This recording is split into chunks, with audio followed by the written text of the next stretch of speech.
вечер радиуса Вселенной. Всем рад. Добрый вечер.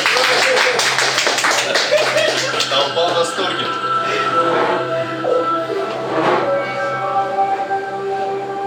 Радиус Вселенной представляет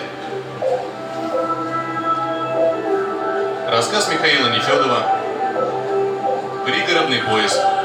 Вечность».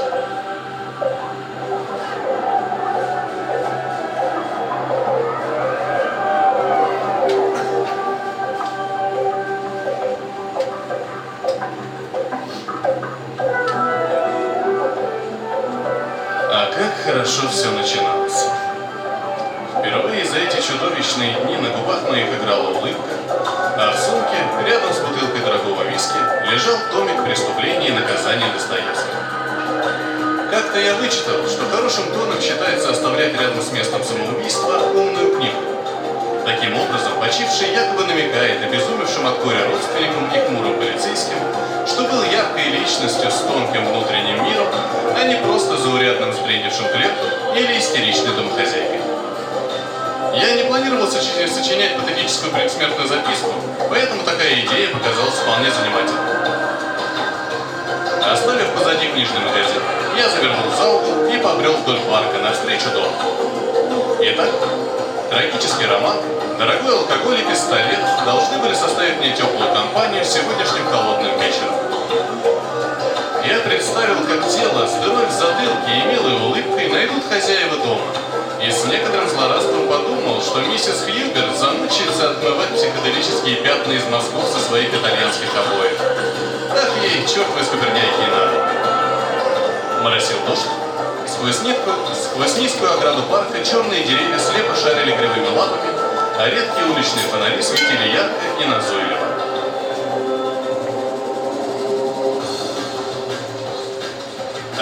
Размахивая сумкой, я насвистывал веселый мотивчик. И опять почувствовал, как со спины подбирается мерзкий липкий страх. Потому что в глубине души сильно сомневался в правильности своего решения. Но как жить дальше, абсолютно не понимал. С другой стороны дороги к обочине подкатила машина. Черная и массивная, как гробовая плита. Она прекрасно вписывалась в окружающий унылый пейзаж. Внутри салона появился свет, и сквозь лобовое стекло обозначилась мужская фигура. Полиция. Я напрягся и вспомнил о пистолете. Но тут же решил, что теперь было бы глупо волноваться о подобных мелочах. Поэтому, продолжая насвистывать, прошел мимо. «Томми, дружище, погоди!» Хлопнула дверь, и дружелюбный знакомый бас вынудил меня вздрогнуть и остановиться. «Надо поговорить, приятель!» Я вернулся и услышал глухой щелчок, заставивший меня охнуть и неуклюже плюхнуться задом на мокрый асфальт. Мужчина с пистолетом перешел дорогу и снова выстрелил. Грудь обожгло, и я завалился на спину. «Эх, глупая ты задница, Томас!» Уличный фонарь с дождем скрывали лицо говорившего. Думал безнаказанно тыкать пушкой и угрожать, а потом спокойно шататься по книжным лавкам в своем долбанном Тоттенхеме? Я хотел ответить, что все это было просто чертовски иронично и забавно, но получилось только булькнуть кровавой пеной и улыбнулся. «Не выйдет, малыш», — сказал человек с оружием, перед тем, как выстрел разметал тонкую многогранную личность потенциального самоубийцы по влажным листьям, и я благополучно умер.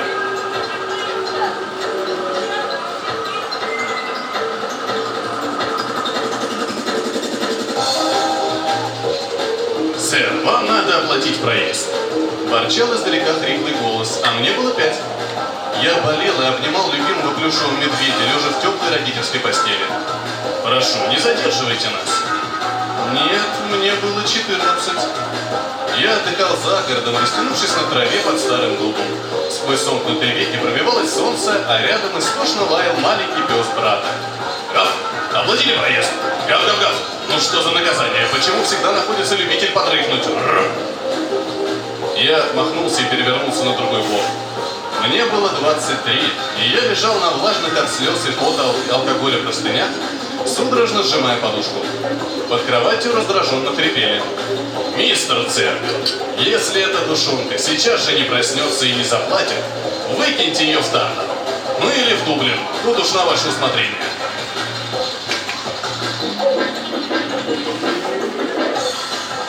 кто-то грубо рванул за плечо так, что я крякнул и открыл глаза. А потом закричал от ужаса. Надо мной нависла собачья морда с горящими красными глазами, соединенная шарниром с мощным человеческим телом, в брюках с подтяжками, поверх фиолетовой рубашки в мелкую клетку. Чудовище зарычало и клацнуло зубами, а руки его тисками сжали мои худые плечи. «Святая Мария Иосифа, ангелы небесные!» – завопил я. «Уберите эту тварь!» Как всегда, действует безотказно. Удовлетворенно прохрипели за спиной чудовища. «Мистер Цербер, прошу вас, отпустите юношу, иначе он сейчас разуплотнится от страха». Красные глаза потухли, а остальные пальцы разжались. Щелчок, и злобная физиономия добермана, сделав полоборота на шарнире, уступила место настороженному Сенбернару. «Давайте начнем сначала». Из-за плеча пса охранника вынырнул худой мужчина в синем комбинезоне и форменной шапочке. В руках он держал ленту с белыми проездными талонами, а на груди висела табличка «М.Дж. Харон, главный машинист-контролер». «Вам необходимо оплатить проезд, сэр». «Ну, у меня нет с собой сумки». Я растерянно огляделся. Синие кресла, серые стены, цифровое табло над выходом и несколько человек в салоне. Пригородный поезд. Лишь за окном вместо привычных индустриальных трущоб клубился молочный туман. В проклятой сумке лежал бумажник со всеми деньгами. Это не беда. Посмотрите в одежде. Я залез в карман брюк и с удивлением вытащил пару старых монет. Вот видите. Расплылся в улыбке контролер, собирая монеты. Взамен он вручил проездной талон, на котором значился номер 100 миллиардов 40 драк 2/У. «Счастливого путешествия в вечность, приятель!» Торжественно гавкнул Сенбернар в подтяжках и сменил морду на дружелюбного скотч-терьера. «Постойте!» – встрепенулся я. «А на какой станции выходить?» Харон забарабанил пальцами по подбородку. «На следующей станции после чистилища. А она будет через 7000 лет». «Шучу. Можете выходить хоть сейчас. Только смотрите под ноги, не пораньтесь». Он захохотал и пошел дальше по проходу. Трехголовый Цербер плелся следом, виляя пушистым хвостом сквозь дыру в брюках.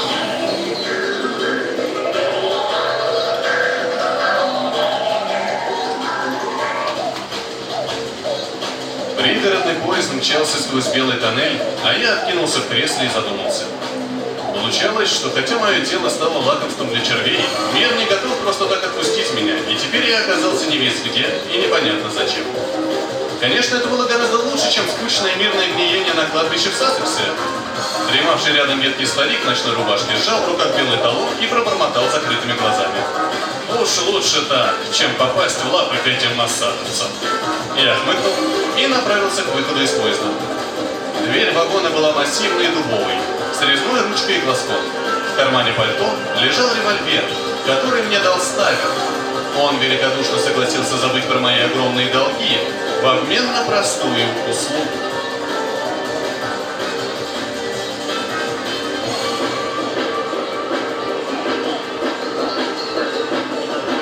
«Томми, мальчик мой, нужно припугнуть одного взорвавшегося дельца. Плевая работа!»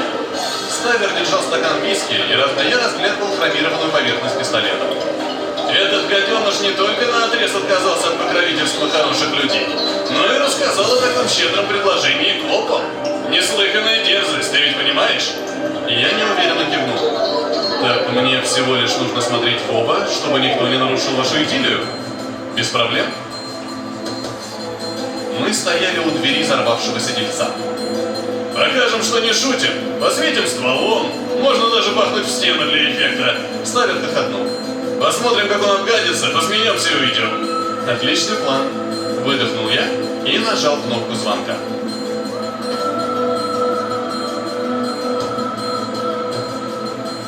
Через несколько мгновений за дверью осторожно спросили, кто там. «Добрый вечер. Мы вчера разговаривали по телефону об угрозах со стороны неких лиц». Я широко улыбнулся дверному глазку. «Не могли бы вы подробнее рассказать об этих людях, чтобы начать расследование?» Секундное молчание, а затем послышался звук отпираемого замка. На пороге стоял невысокий светлый мужчина и хмуро смотрел на нас. «Можно посмотреть ваши документы?» «Конечно!» – промурлыкал Ставер и ударил мужчину кулаком в живот, а следом распахнутой дверью в лоб. Тот вскрикнул и упал в коридор.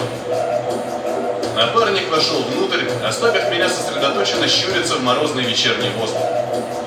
Около минуты все было спокойно, а потом грохнул выстрел, и следом еще один.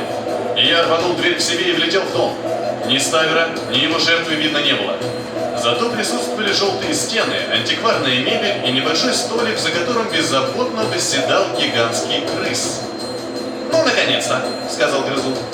«А я уж подумал, не начать ли волноваться?»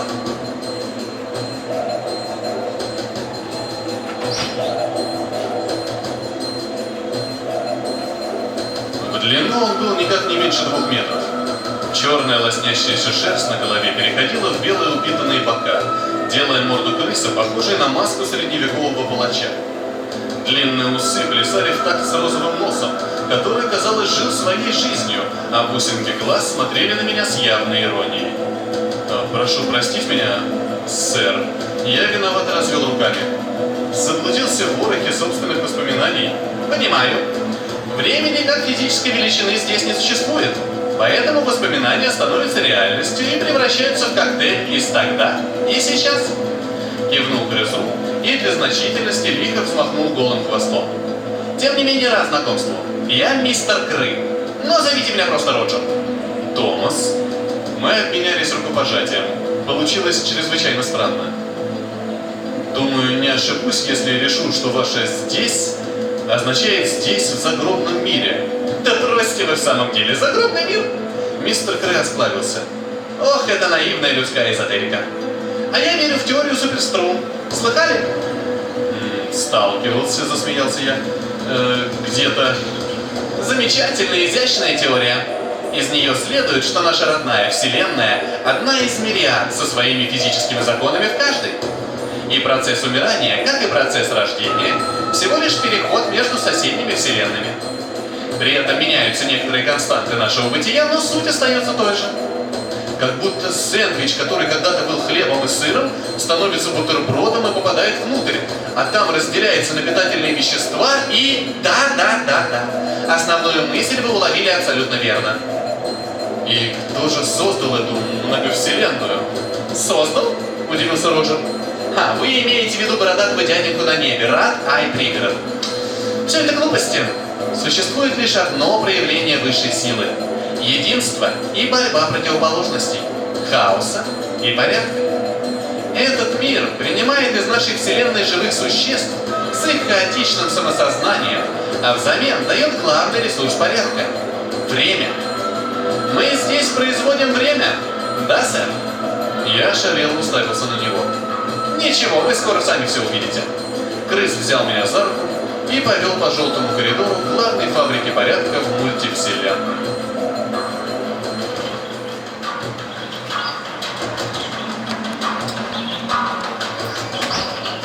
И все-таки, что он тебе напел, этот Роджер? Придержи валу. Я кивнул и, упершись ногами в землю, согнулся под тяжестью любимого камня нашего приятеля Арчибальда Сиферда Зифа, которого все здесь называли просто Старина Сизиф. Наверняка опять этот дурацкий бред про мультивселенную, хаос и порядок, супер-дупер струны и прочие крысиные глупости. А чего здесь глупого? Посмотри-ка на это место. Я махнул рукой на окружающую гору Сизифа по канале. Прекрасное подтверждение самых бредовых теорий. Вокруг нас бурлила сумасшедшая работа. Бесчисленное количество живых существ заполняло невероятные по объему пространства основного производственного отделения главной фабрики порядка, цеха бессмысленных и печальных дел. Здесь гениальные ученые пытались раз за разом изобрести вечный двигатель, а любители животных с банками краски в руках гонялись по подиуму за глупенькими моделями в мехах. Народ требовал от тиранов справедливости, а умершие от рака легких бедняги снова и снова пытались бросить курить.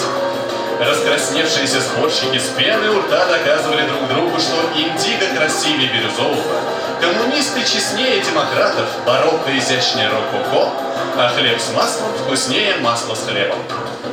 И вся невообразимая энергия, которая вырабатывалась в этих трагичных и бесконечных в своей бессмысленности занятиях, тщательно накапливалась, становясь материалом для нитей времени, которое фабрика мистера Кры вплетала в ткани соседних вселенных.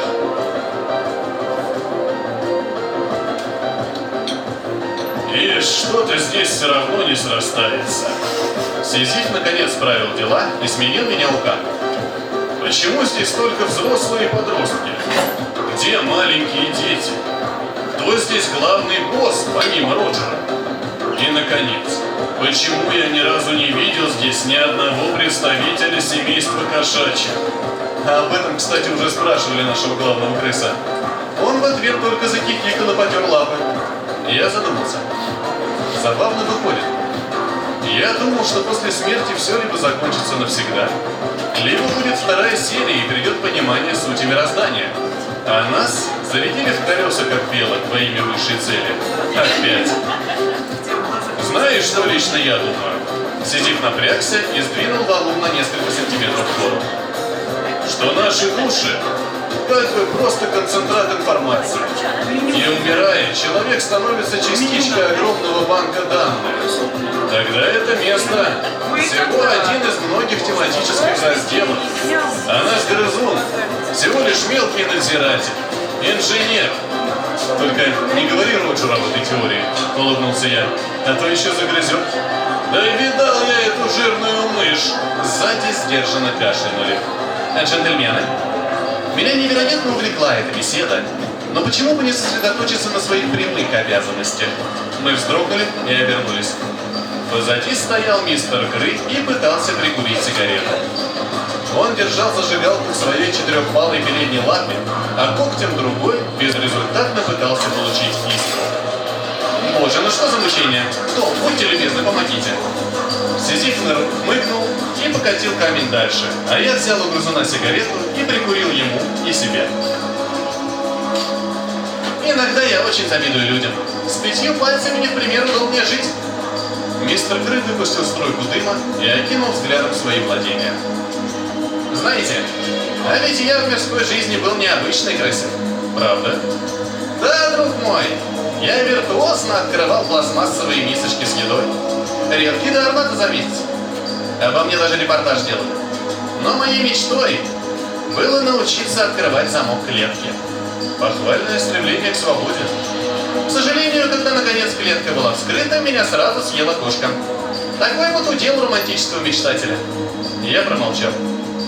Старина Сизиф у нас тоже редкостный мечтатель и вольнодумец. Роджер выкинул окурок и посмотрел на меня. Поэтому не советую так уж сильно увлекаться общением с ним. Считайте это предупреждением. А теперь возвращайтесь к работе, черт подери.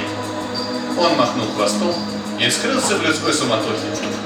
А я вздохнул и снова рванул в дом, следом за Ставером и выстрелом.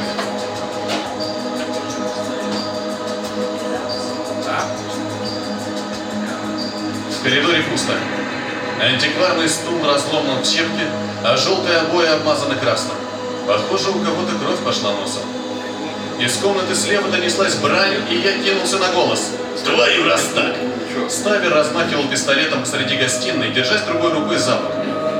Окно стены, около стены развалился в неестественной позе хозяин дома. Вместо лица у него было кровавое месиво, а по губам, а по голубой рубашке стремительно расползались багровые пятна. «Что здесь происходит?» — воскликнул я и увидел девочку лет 4 в желтом теплом свитере, сидящую на корточках в углу комнаты. «Ты в своем уме? Господи! Этот гад в меня стрелял! Понимаешь?» Ставер орал и тыкал пушкой в сторону окровавленного тела. «Стрелял! В меня! Мелкий ирландский ублюдок! Пошли отсюда! Нет уж, постой! Эта малютка нас видела, а моя рожа есть во всех полицейских базах. Ведь правда видела, милая?» Девочка промолчала и глубже втянула голову в плечи. «Ты что удумал?» Голос мой дрожал, но я все же вытащил револьвер и навел его на Ставера. «Только моргни в ее сторону и оставишься здесь с дырой в пузе!» «Ой, Ли!» — хищно осклабился он. «Мальчик Томми вдруг стал мужчиной. Убери ствол, или не успеешь пройти пары кварталов, как на тебя объявит охоту весь город!» И тут мне стало по-настоящему страшно. До визга и холода в ногах. Безумные друзья Ставера могли сотворить такие вещи. по сравнению с которыми все пытки, о которых я когда-либо слышал, показались бы поездкой на курорт. А потом меня бы убили. Один раз и навсегда. Я посмотрел на незнакомую мне девушку, убрал пистолет и вышел в коридор. «Хороший мальчик», — бросил мне в спину Ставер. «Ну что, малышка, как тебя зовут?» «Как? И тебе совсем не страшно?» «Так это же просто здорово. Внимательно смотри сюда. Сейчас из дырочки вылетит маленькая пчелка». Когда грянул выстрел, я кинулся вон и бежал по темным холодным улицам до тех пор, пока не упал во влажную листву парка, рыдая и размазывая слезы по лицу руками с зажатым револьвером.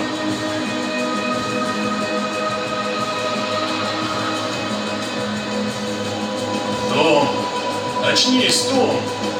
Меня за плечи тряс старина Сизиф. Камня при нем не было. «Я снова сделал это, парень! Пойдем скорее!» «Отстань! Ну хватит, Томми, я видел твою трагедию, и мне жаль, что поганый крыс заставляет тебя переживать ее снова и снова, но ты просто обязан пойти со мной!» «Кого ты облапошил, чтобы он горбатился по твоим булыжникам?» Сизиф загадочно улыбнулся и протянул руку. «Пойдем!»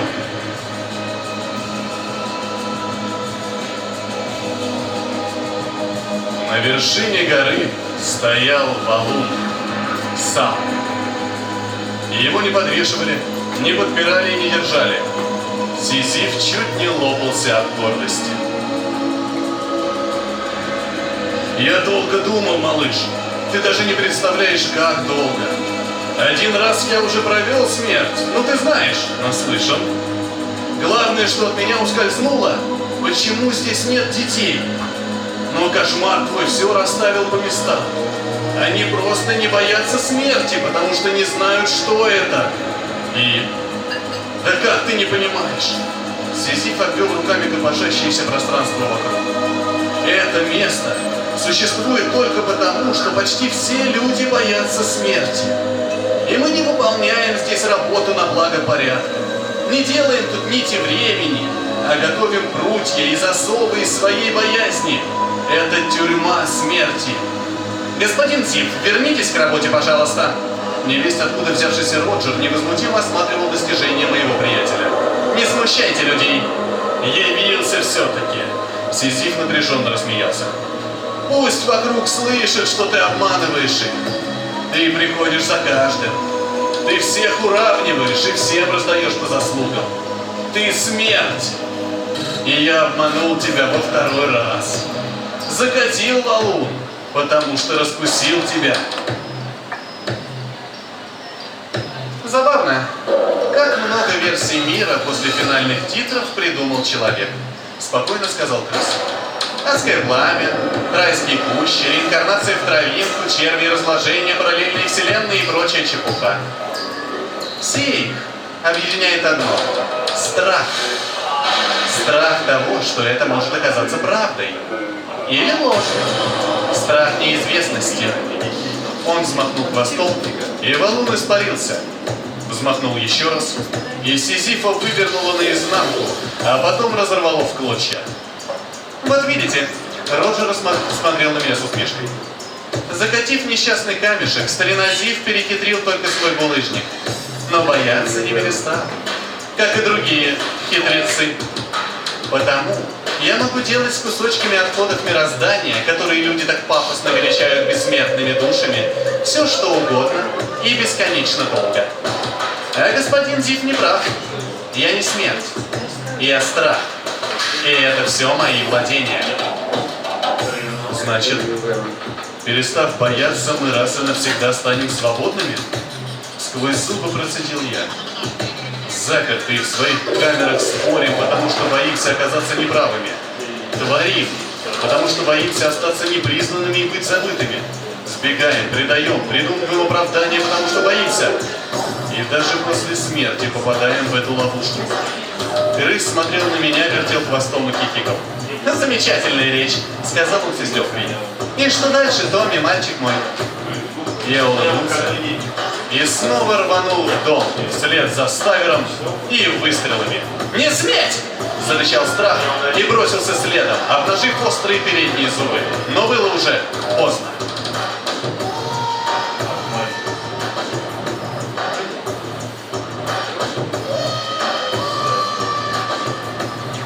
Револьвер в моих вспотевших руках все еще смотрел в грудь Ставера и дрожал, а сердце бешено колотилось.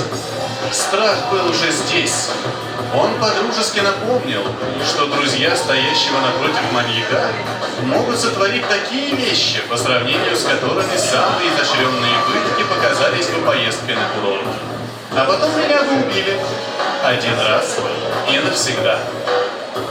Я кинул взгляд на незнакомую девушку в теплом желтом свитере, а потом завел курок. Малышка смотрела мне в глаза. Ну ничего, дело того стоит. Ставер удивленно хмыкнул и молниеносно вскинул пистолет в ответ. Выстрелы грянули одновременно.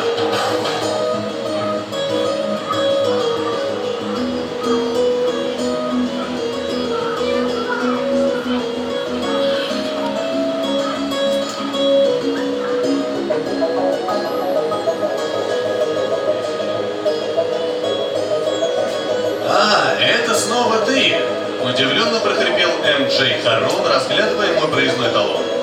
Сзади стоял Цербер и дружелюбно смотрел на меня глазами скотч-терьера. Знаете, мало кому выпадает шанс переписать заново кусочек своей жизни.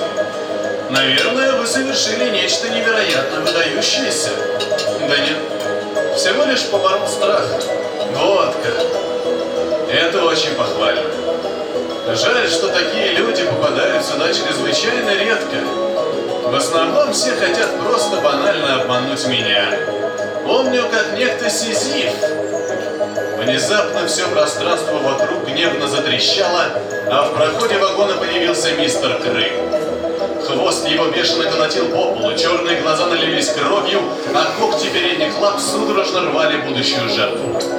«Этот поганец не смеет покидать станцию Страх!» – прошипел Роджер. «Слышишь, смерть? Он мой!» «О, господин Страх!» Харрон поправил синюю форменную шапочку. «Юноша сделал свой выбор. И если этому примеру последуют другие, то для вас, сэр, грядут серьезные проблемы. А теперь извольте уйти». «Никогда будь ты проклят!» Что ж, Харрон поморщился. «Мистер Цербер, проводите этого джентльмена к выходу, прошу вас». Страж пригородного поезда расправил гигантские плечи, сменил морду добермана с горящими глазами и зарычал. «Даю тебе последний шанс, жирный грызун, уйти отсюда с хвостом!» Роджер несколько мгновений злобно смотрел на него, а потом достал из воздуха сигарету, выругался и исчез. Крайне не люблю, когда субъекты типа господина Страха начинают забываться.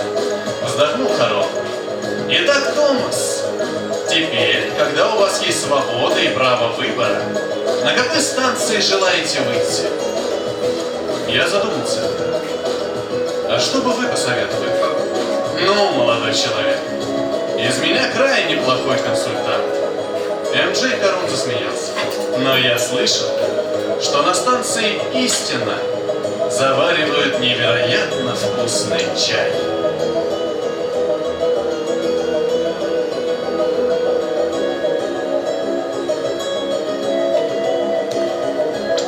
Рассказ Михаила Нефедова. Пригородный поезд вещи. Браво!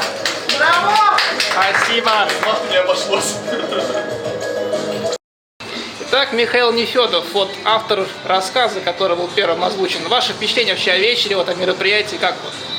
Прикольно, ну, даже так скажу, больше круто. Мне все очень понравилось, неожиданно. Качество озвучки вообще. Качество озвучки шикарное.